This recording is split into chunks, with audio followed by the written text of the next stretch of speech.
ढेर सारी शुभकामनाएं। आप सभी को जीवन में भगवान सूर्य नारायण की कृपा, लक्ष्मी नारायण की कृपा श्री और सभी प्रकार के सुख समृद्धि की प्राप्ति हो। राजा भगीरथ जो सूर्यवंशी थे, उन्होंने पाप नाशनी गंगा को पृथ्वी पर लाकर अपने पूर्व मोक्ष प्रदान कराया था। राजा भगीरथ ने अपने पूर्वजों का गंगा जल तिल अक्षत से स्नान कराया था। तब से आज तक मकर संक्रांति मनाई जाती है। मकर संक्रांति श्राद्ध तर्पण की प्रथा आज तक चली आ रही है। कपिल मुनि के आश्रम पर जिस दिन मातु गंगे का पदार्पण हुआ था, वह दिन मकर संक्रांति का ही दिन था। गंगा जल के स्पर्श मात्र से पूर्वजों को स्वर्ग की प्राप्ति हुई थी। कपिल मुनि ने वरदान देते हुए कहा था कि मातु त्रिकाल तक जन जन के पाप का हरण करेगी और भक्तजनों की 7 पीढ़ियों को मुक्ति एवं मोक्ष प्रदान करेगी।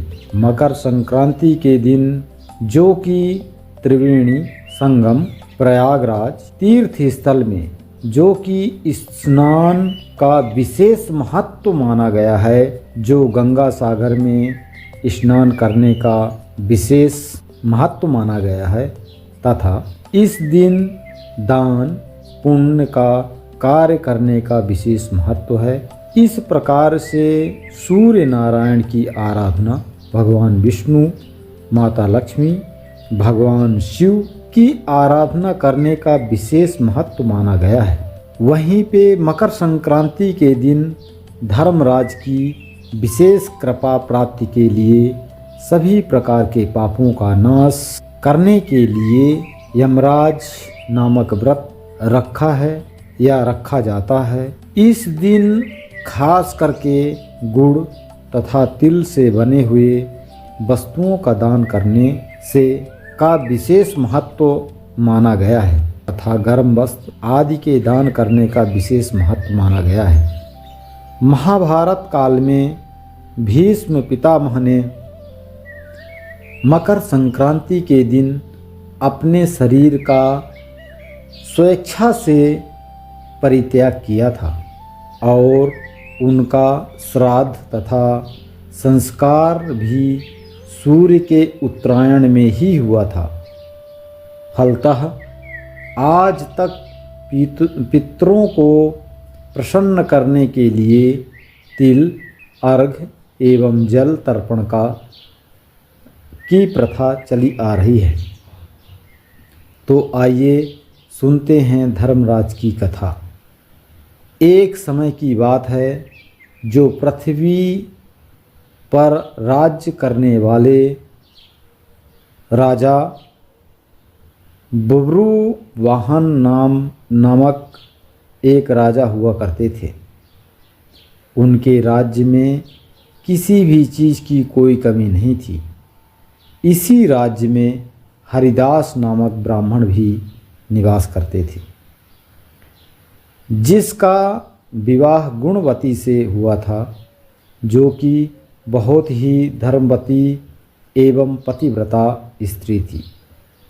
गुणवती ने अपना पूरा जीवन सभी देवी देवताओं की उपासना में लगा दिया और वह सभी प्रकार के व्रत किया करती थी और वह दान धर्म भी बहुत करती थी और वह अतिथि सेवा भी किया करती थी। सेवा करना अपना धर्म मानती थी। ऐसे ही ईश्वर की उपासना करते हुए वृद्ध हो गई। जब उसकी मृत्यु हुई तो धर्मराज के दूत उसे अपने साथ ले गए। यमलोक ले गए। यमलोक में एक सुंदर सिंहासन पर धर्मराज विराजमान थे और उनके पास चित्रगुप्त भी बैठे थे। चित्रगुप्त जब प्राणियों का लेखा जोखा सुना रहे थे, तभी दूत गुणवती को वहाँ लोक में लेकर पहुँचे। गुणवती यमराज को देखकर थोड़ी भयभीत तो हुई और मुंह को थोड़ा नीचे की ओर कर लिया और खड़ी हो गई। फिर चित्रगुप्त ने गुणवती का ब्यौरा निकाला और यमराज को बतलाया।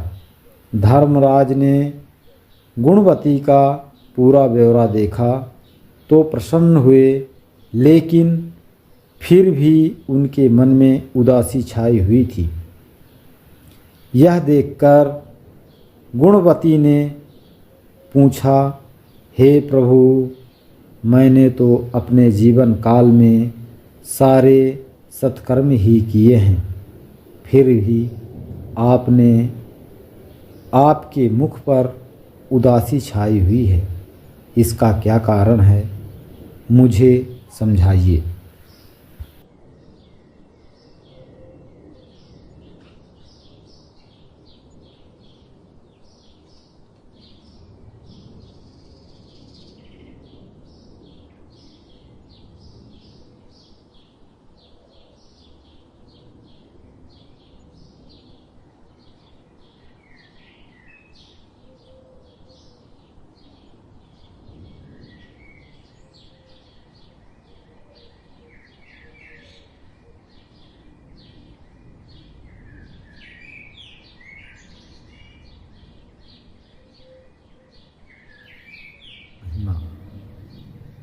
कथा का आगे का भाग, जहाँ धर्मराज गुणवती को व्रत की विधि बताते हैं। धर्मराज ने गुणवती की ओर करुणा भाव से देखा और बोले, हे देवी, तुमने पृथ्वी पर रहते हुए सभी धर्म कर्म किए, परंतु धर्मराज का व्रत नहीं किया। जो मनुष्य